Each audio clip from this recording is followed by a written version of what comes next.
नमस्कार दोस्तों, बहुत स्वागत है आप सभी का। मैं हूं सुशांत सिन्हा। क्या ये जो छात्र आंदोलन चल रहा है, इसमें बड़ा तूफान आने वाला है? क्योंकि ये जो पूरा आंदोलन है, इसमें कुछ ऐसे तत्व घुस चुके हैं जो छात्रों को आगे करके उनके पीछे से ऐसी हरकतें कर रहे हैं कि इस देश में आग लगाई जा सके। क्या ये आंदोलन हाईजैक हो चुका है? और इस आंदोलन में क्या चल रहा है, सरकार के लिए क्या बड़ी चुनौती खड़ी हो गई है, आज इस वीडियो में आपको बताऊंगा। इस पॉलिटिक्स के बारे में भी बात होगी, छात्रों के बारे में भी बात होगी। लेकिन पहले मैं आपको दिखाना चाहता हूं कि इस वक्त सरकार को भी ये समझ में आ रहा है कि इस पूरे आंदोलन में कहीं ना कहीं से कुछ लोग घुस गए हैं। और इसीलिए आप देखिए कि जो सीजेपी का प्रदर्शन अभी चल रहा है जंतर मंतर पर, वहां पे छात्र बैठे, शांति से बैठे, वो कुछ नहीं कर रहे। लेकिन उन्हीं छात्रों के बीच कुछ लोग ऐसे घुसे हुए हैं जो इस देश में आग लगाने की तैयारी कर रहे हैं, जो अभी आपको दिखाऊंगा। और इसीलिए बंगाल से 2000 सीआरपीएफ जवानों को एयरलिफ्ट करके अब दिल्ली लाया जा रहा है। क्योंकि शायद सरकार को यह समझ में आ गया है कि जो लोग इसके पीछे हैं, जिन लोगों ने इस आंदोलन को हाईजैक किया है, उनकी मंशा ये है कि किसी तरीके से इस आंदोलन में वो हंगामा करें, कोई गोली चलाने की नौबत आ जाए, कुछ ऐसा हो जाए कि फिर ये माहौल बनाया जाए कि देखो छात्र को गोली मार दी, छात्र के साथ ये कर दिया। और इसीलिए अगर आप देखेंगे कि कल रात जंतर मंतर पर जो हुआ, वो बहुत भयानक तस्वीरें, मैं आपको तस्वीरें एक एक करके दिखाता हूं। आप ये तस्वीर देखिए, कैसे रैपिड एक्शन फोर्स के एक व्यक्ति को भीड़ जो है करके मार रही है। देखिए, ये आप तस्वीरें देखिए, ये पूरी भीड़ उसको लिंच करने पर आ गई। ये आप तस्वीरें देखिए और अपने आप को सोचिए कि क्या ये आपको वाकई छात्र लग रहा है, जिस तरीके से वो एक व्यक्ति को जान से मार देना चाहता है। दूसरी बात मैं आपको दिखाता हूं, चलिए। ये आपने देखा, एक घटना हो सकती है इसी तरीके से वहां पर जो हालात बने, उसका दूसरा हिस्सा देखिए।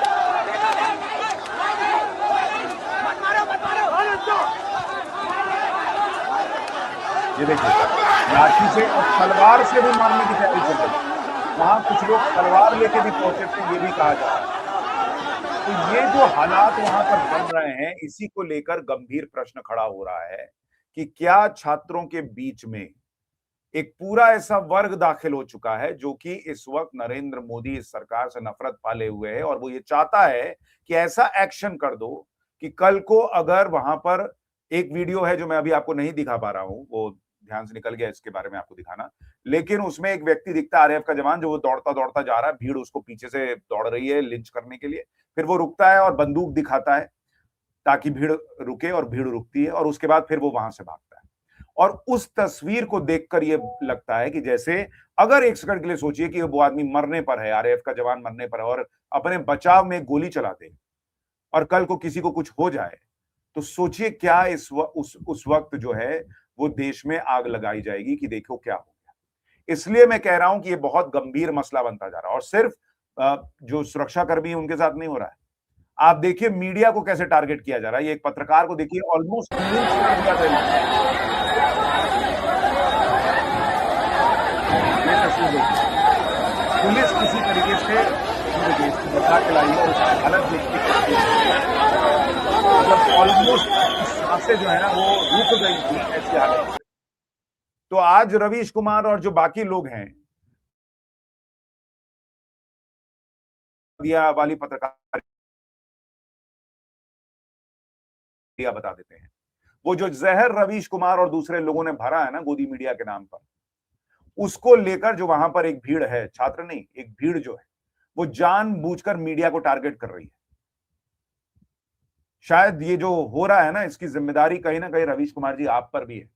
आपने ये जहर भरा है इन लोगों के दिमाग में।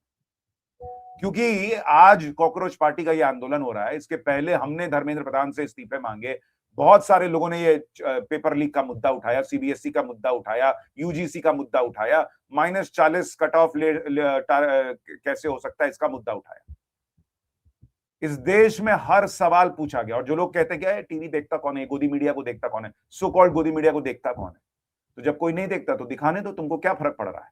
लेकिन वो जानते हैं कि इस देश में लोगों को उन यूट्यूबर्स पर भरोसा नहीं है, इसलिए वो इस मीडिया को टारगेट करते हैं कि ये सच दिखा देगा, ये सवाल पूछ लेगा तो दिक्कत हो जाएगी। और एक सुनियोजित तरीके से मीडिया को टारगेट किया जा रहा है। आप सुनिए, जो व्यक्ति बच के आया, जो रिपोर्टर बच के आया, वो क्या बता रहा है, उसके साथ वहां क्या हुआ। कॉल आया, ये लोग ने गोदी मीडिया हाय हाय चिल्लाना शुरू कर दिया और एटलीस्ट अलग अलग 6 दिशा से कुछ 100 मुक्के, लाफे, पानी फेंकना, बॉटल्स फेंकना। उन्होंने वो चश्मा भी खींच लिया। मुझे चश्मे के कारण थोड़ा अभी दिख नहीं रहा है। मैंने बताया उनको कि चश्मे के ना नहीं दिख रहे, मत मारो, मुंह पे मत मारो, मुझे जाने दो, मैंने कुछ किया ही नहीं है, निकल ही जा रहा हूँ। तो उतनी देर में वो लोग ने धक्का करके गिरा दिया और फिर लात तब भी मारने लगे। मोबाइल वगैरह भी आपका स्नैच कर लिया? मोबाइल, घड़ी, चश्मा सब छीन लिया उन लोगों ने। हाँ, और ये फाड़ दिया हुआ है। कंप्लेंट किया आपने इसमें? पार्लियामेंट स्ट्रीट पुलिस स्टेशन में एक रिटन कंप्लेंट दी है। अब आप सोचिए, ये कौन सा आंदोलन चल रहा है कि आप चाहते हैं कि किसी को जान से मार दें, चाहे वो आरएएफ का जवान हो या मीडिया कर्मी हो या पुलिस वाला हो। ऐसा तो नहीं है कि मीडिया ने, पुलिस ने छात्रों को जहां पर बेवजह पीटा उसको नहीं दिखाया है। सादी वर्दी में पुलिस वाले क्या कर रहे थे ये हमने नहीं पूछा, ऐसा तो नहीं है। दिखा रहे हैं, पूछ रहे हैं कि भाई पुलिस से जो गलती हुई है उस पर एक्शन होना चाहिए। लेकिन आप देखिए कि आंदोलन कैसे हाईजैक हो रहा है, और इसलिए मैं कह रहा हूं कि सरकार के लिए बड़ी चुनौती है।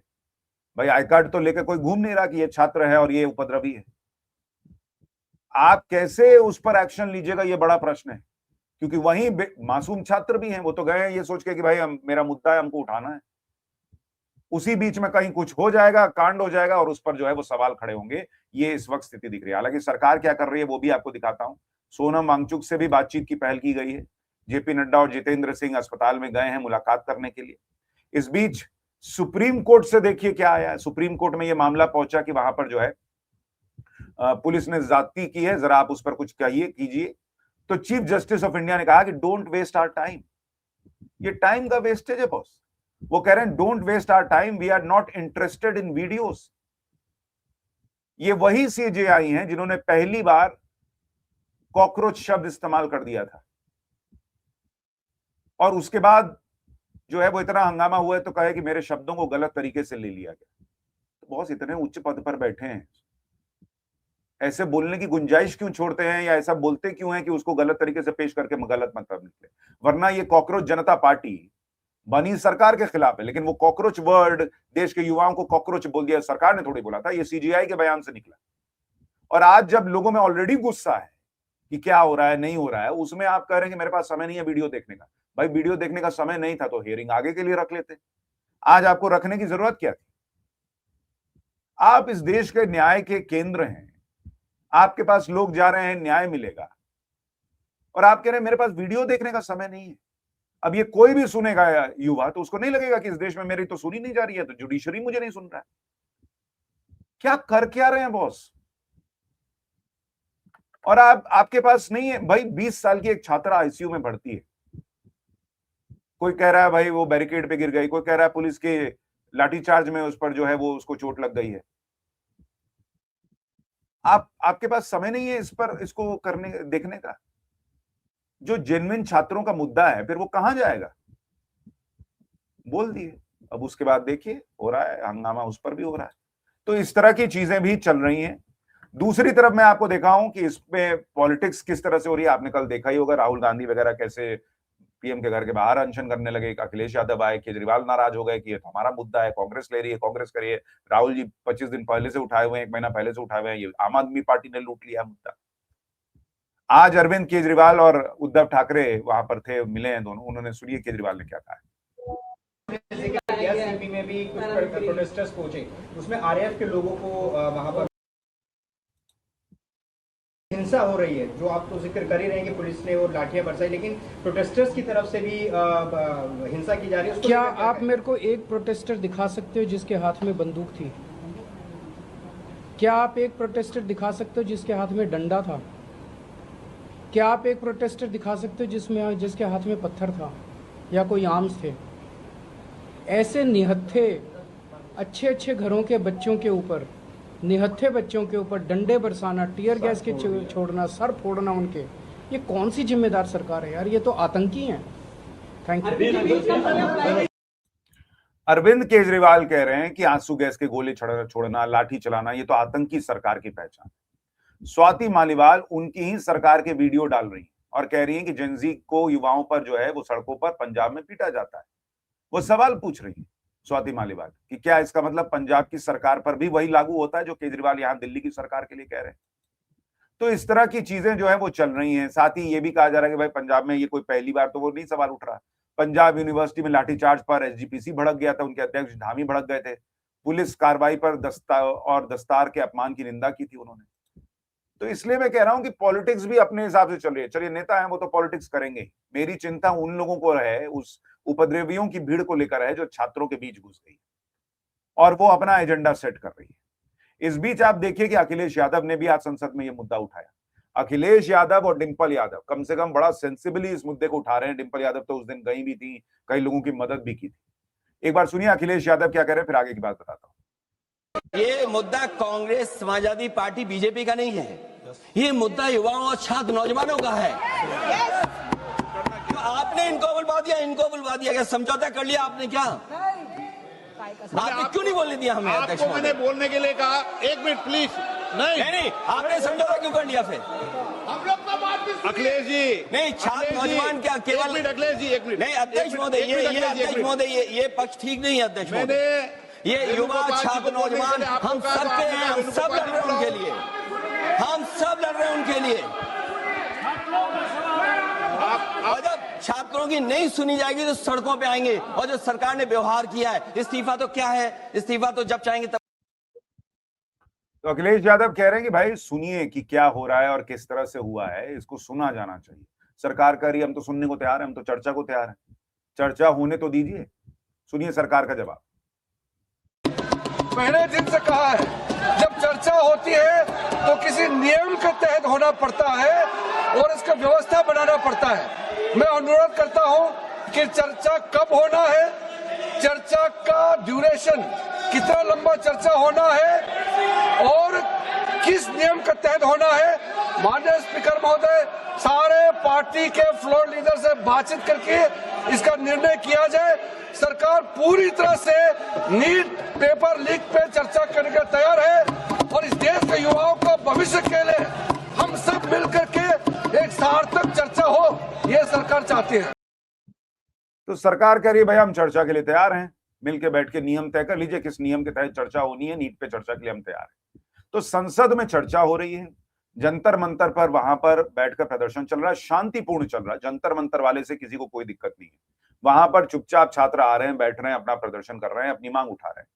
दिक्कत जो आ रही है ना कि ये एलिमेंट्स घुस गए हैं इन छात्रों के बीच। छात्रों की भी जिम्मेदारी है कि अपने आसपास देखिए कि कौन आपको ऐसा लग रहा है जो इस आंदोलन को हाईजैक करके आपका इस्तेमाल कर रहा है। ये कौन सी भीड़ है जो पुलिस को मारना चाहती है, किसी की जान लेना चाहती है।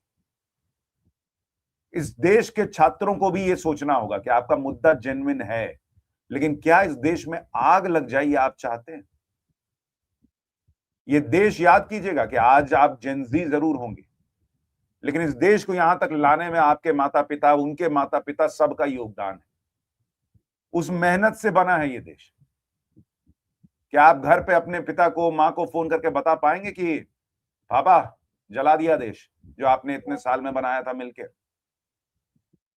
सोचिएगा एक बार इस पर। इसलिए मुद्दा उठाइए, हम आपके साथ हैं, मुद्दा उठाते रहेंगे, सवाल पूछते रहेंगे, लेकिन देश में आग न लगे इसकी जिम्मेदारी आपकी भी है, हर प्रदर्शनकारी की भी है और अभिजीत दीपके और उनके लोगों की भी है। इस हाईजैक से बाहर निकलिए। आपकी राय क्या है, कमेंट करके जरूर बताइएगा। नमस्कार।